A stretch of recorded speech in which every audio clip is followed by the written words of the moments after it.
go first. Coach, we're back here again this year. This team has been through a lot this season. What goes through your mind as you're preparing for another Eastern Conference final? I think we moved forward quickly from winning the last series to trying to get ready to play these guys. They're playing great. They're playing the best they've played all year. Obviously, anytime you're playing the Cavs, everything starts with LeBron.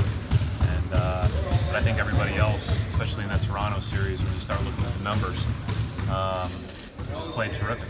And so I think that obviously it's a heck of a challenge. Should be a lot of fun. And our guys are looking forward to it. How have you been able to keep guys understanding this may be a young core that's still healthy, but guys continue to buy into what you're preaching?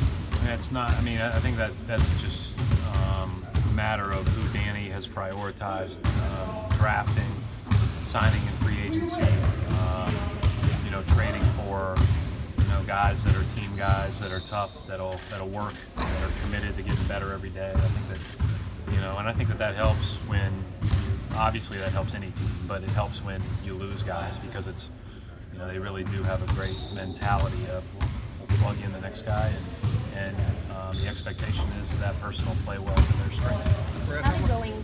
How did going through the first two rounds, going up against Giannis and Joel, kind of prepare the Celtics team with LeBron? I think anytime you play in the playoffs, you're going to play against great players, but everybody's a little bit different. I think Giannis, obviously, his ability to get transition, lay it in 4 steps, the length of the court is ridiculous. The force at which he drives is like LeBron. The difference is LeBron's shooting right now at a ridiculous rate on long twos and on threes. And then guys like Embiid and Simmons present unique challenges in and of themselves. But, again, everybody's a little bit different. But LeBron is considered the best for a reason because he does all of that stuff. With the way they've constructed the team, how likely are you to change the starting lineup against them? I like him.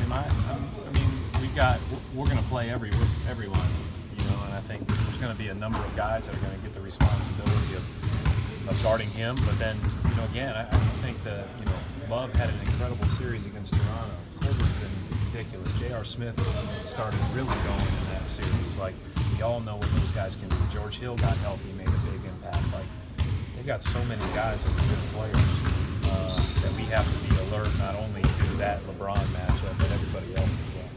You'll be able to rely on that institutional knowledge that I know you're a fan of as much this year, but with Marcus, this is his fourth year in the playoffs, 8th playoff series. How much is his experience kind of been a thread that you've been able to? Well, and he's a guy that's played well in the playoffs his whole career. So I think that's something that we lean on him a lot, even though he's a young guy by age. He's not young with experience. He's been in 4 straight playoffs, like you said. He's seen us, have to play against all kinds of different styles. We've played these guys a couple of times, so he's a guy you certainly lean on to not only be who he is on the basketball court, but also to be not only enthusiastic, but to step up to these challenges. He's been great to play. Right. How you guys played Redick kind of prepare you for Korver, because he's kind of the same. You cannot let him get a clean look. Well, I think when you start talking about guys coming off screens, obviously a couple of years ago Ray Allen, a couple of other guys get into that mix, but now kind of guys that are just kind of the best shooters running off screens. You probably start with J.R. Smith, Kyle Korver, and J.J. Redick, right? So I think that there are some similarities there. Cleveland's got 2 of them in their starting lineup. So it's quite challenging. With that being said, Brad, does that hinder how you play your defense when you decide to double LeBron and get the ball out of his hands? LeBron's a special player. I think you just try to make it as difficult as possible, as hard as possible. And you've got to be great on everybody else as well. It's quite a challenge, but doubling him, he is going to get 3 for his team. Mm-hmm. So if you don't double perfectly. Anything new? Defense. Oh, sorry, Brad. What about their defense?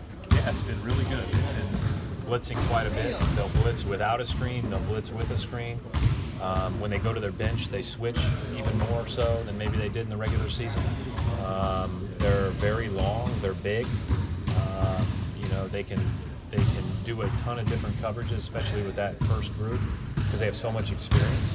I think if Corver and LeBron and J.R. Smith and those guys and Kevin Love, George Hill, you're talking about guys that have guarded every which way for a lot of years now. So they know how to play. They can adjust quickly. They're good at adjusting quickly. They're good at covering for one another. And I think obviously they played great in that Toronto series on that end of the floor. Any further updates on Shane Larkin? No, he's not. He won't play in either of these games. And like I said earlier, I doubt we see him this series. Brad, you mentioned yesterday about the mental toughness of this team. How is that developed, and can it even be taught? Well, first of all, I think that mental toughness, being able to move on to the next play, being able to do the next right thing, is something that can grow within somebody for sure. I mean, if I look at myself as a 20-year-old player, there's no way that I would have had the mental fortitude that you have after 20 years in coaching, right? And I think that players get better with that all the time, and I think that it helps when you've got great role models in that regard. But mental toughness and toughness in general to me is not like being the most physical, obviously, or just being able to make the big shot. It's being able to do your job on the next play every single time.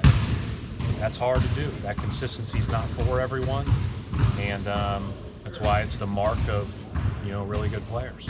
Brad, how different is it preparing for a playoff series against a Cavaliers team that doesn't have Kyrie this time around? Obviously, last year with Kyrie, a lot of the times LeBron would have plays where he would be a spacer, for parts of the second and third, especially, and Kyrie really hurt us in games 3 and 4, 5, but they've just figured out a way to play without him. He is obviously incredibly difficult for us to guard last year, and we wish he was playing. But at the same time, this team has figured out how to be the best version of itself without him. And LeBron's taken over even more of a role. Like, there's more usage, there's more. The shooting has been incredible on down the run. You mentioned spending time with him the other day. How is he handling kind of the emotional aspect of this and missing this series? A lot of reasons it's pretty meaningful for him. Well, I think it's really meaningful, but he's great. I mean, he's good at focusing on what he can control. There's nothing he can do about missing it. It was a unique set of circumstances that, again, he had an infection and had to have those wires and screws removed. It's unfortunate. He was down, I think, initially. I think that his spirits look better every single day. It's great to have him around here. So I feel good about it. Similarly, how's his recovery going, Brad? Great. Similarly, Gordon Hayward posted another post today. Did you get a chance to read it? And just having him still stay invested while doing everything that he needs to do. Well, yeah, he's been in Indy for however long now, and he's progressed, nicely. He flew back this weekend, so he'll be at tomorrow's game. And he was just out here as we walked through some things earlier. Let him be a part of the walkthrough, which was fun, just to have him back out here. But he's getting better too. But again, we're going to have to figure out how to be the best version of ourselves and continue on through the season without those guys. Thanks.